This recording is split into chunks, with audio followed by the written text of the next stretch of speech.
আপনি কি জানেন মানুষকে নিয়ন্ত্রণ করার সবচেয়ে শক্তিশালী কৌশল কি আর কিভাবে মানুষের নিয়ন্ত্রণ থেকে নিজেকে বাঁচানো যায়? আজকের ভিডিওতে আমরা শিখব চাণক্যের 4টি গোপন টিপস। ভিডিওতে বলা প্রতিকারগুলো মেনে চলুন, তাহলে আপনাকে কেউ নিয়ন্ত্রণ করতে পারবে না। 1. লোভী ব্যক্তিকে নিয়ন্ত্রণ করা। চাণক্যের নীতি বলে যে একজন লোভী ব্যক্তিকে শুধুমাত্র অর্থ দিয়ে বা কিছু আশা দেখিয়ে বোঝানো যায়। তার মানে আপনি টাকা ছাড়া একজন লোভী ব্যক্তিকে আকৃষ্ট করতে পারবেন না। আপনি তাদের কিছু টাকা দিলে তারা আপনার কথা মেনে নেবে। লোভী ব্যক্তির গল্প।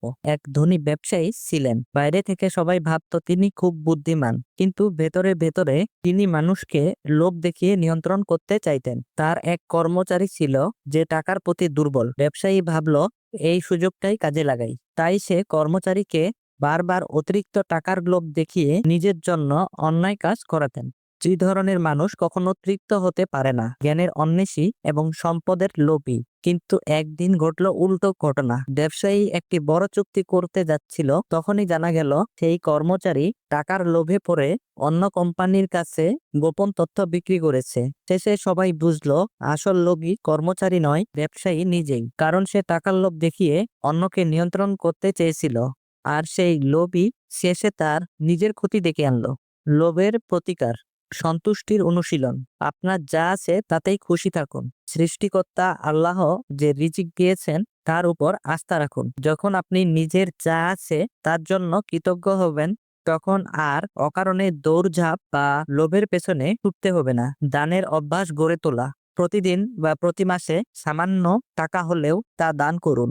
পুরনো কিন্তু ব্যবহারযোগ্য জিনিস কিংবা নিজের সময় মানুষের প্রয়োজনে ব্যয় করুন। দান করার অভ্যাস লোভের শেকড়ে আঘাত করে আর মনকে প্রশান্ত করে। লোভের পরিণতি চিন্তা করা। কোনো ভুল কাজ করার আগে থেমে ভাবুন, এতে আমি কি হারাতে পারি? এটা কি সত্যি আমাকে শান্তি দেবে?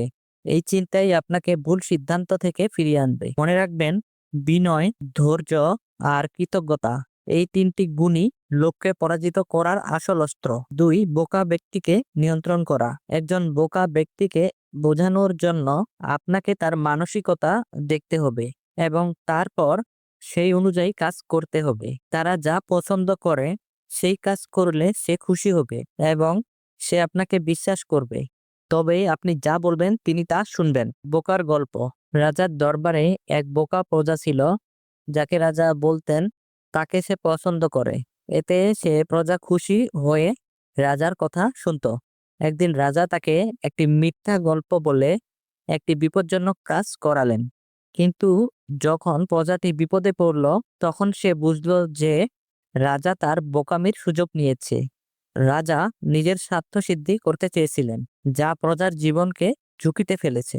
বোকামির প্রতিকার। কোনো সিদ্ধান্ত নেওয়ার আগে তার সুবিধা এবং অসুবিধাগুলো নিয়ে ভাবুন। তাড়াহুড়ো না করে যুক্তি দিয়ে কাজ করলে ভুল হওয়ার সম্ভাবনা কমে। অন্যের অতি ভদ্রতার পিছনে লোভের উদ্দেশ্য যাচাই করুন এবং সন্দেহ হলে দূরে থাকুন। এমন লোককে অনুসরণ না করা যারা যুক্তিহীন কথা বলে। সন্দেহজনক বিষয় এড়িয়ে চলুন। কেউ কিছু বললে সেটা বিশ্বাস করার আগে যাচাই করুন। গুগলে সার্চ করুন, অন্যদের মতামত নিন। নিজের অভিজ্ঞতা থেকে শেখার চেষ্টা করুন।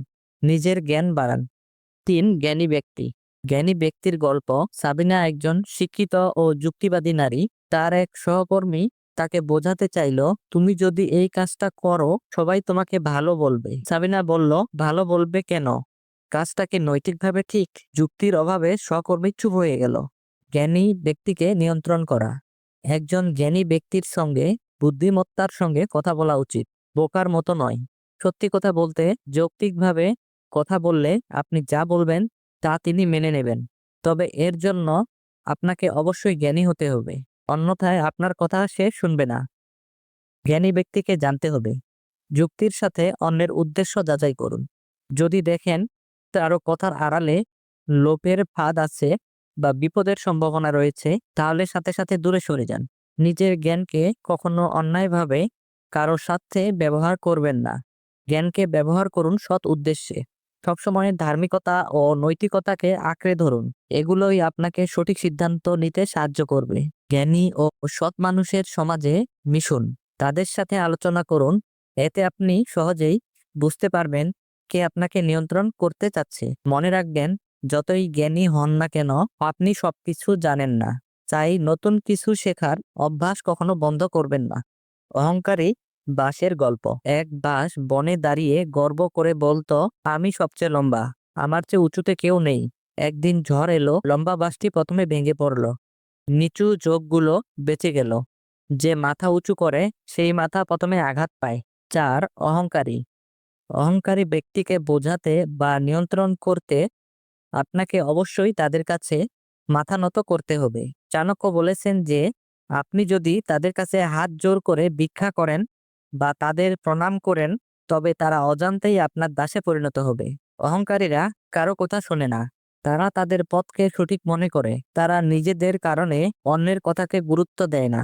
চাণক্যের নীতিশাস্ত্র অনুসারে কাউকে বোঝানোর আগে তাদের ব্যক্তিত্বকে সঠিকভাবে বোঝা এবং তাদের স্বভাব অনুযায়ী আপনার আচরণ পরিবর্তন করা ভালো।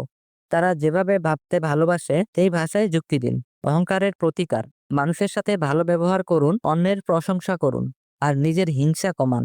এতে মানুষ আপনাকে ভালোবাসবে আর অহংকারও গলে যাবে। প্রত্যেক মানুষের মধ্যেই ভালো গুণ আছে, সেই গুণকে শ্রদ্ধা করুন এবং সেটা শেখার চেষ্টা করুন। এটি আপনার অহংকার দূর করবে। প্রতিদিন কিছু সময় আত্মসমালোচনা করুন। ভেবে দেখুন, আমার কোথায় ভুল আছে। এই ভাবনা আপনাকে নিয়ন্ত্রণে রাখবে। ভদ্রভাবে অন্যের কথা শুনতে শিখুন। শুধু নিজের কথা বললেই হবে না, অন্যের মতামতেরও মূল্য দিতে হবে। যদি কোনো ভুল করেন সেটা স্বীকার করুন এবং ক্ষমা চাইতে শিখুন। বিশ্বাস করুন, ক্ষমা চাওয়াই আসল মহত্ব, আর এটি অহংকার ভাঙার অন্যতম উপায়। আপনি যদি ভিডিওতে বলা প্রতিকারগুলো মেনে চলেন, তাহলে মানুষ আপনাকে নিয়ন্ত্রণ করতে পারবে না, আপনি মানুষকে নিয়ন্ত্রণ করবেন। আশা করি ভিডিওটি ভালো লেগেছে। ভালো থাকবেন।